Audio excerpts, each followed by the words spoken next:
ഗുരുവായൂർനാഥന്റെ തിരുമുൻപിൽ ഞാൻ പരിഭവം പറയുവാൻ ചെന്നു.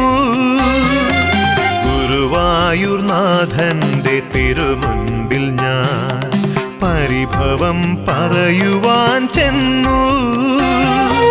മനമിടറുമ്പോഴും മിഴി നിറയുമ്പോഴും ചിരിയോടെ അവൻ നോക്കി നിന്നു.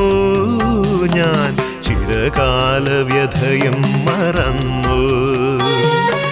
ഗുരുവായൂർനാഥന്റെ തിരുമുൻപിൽ ഞാൻ പരിഭവം പറയുവാൻ ചെന്നു.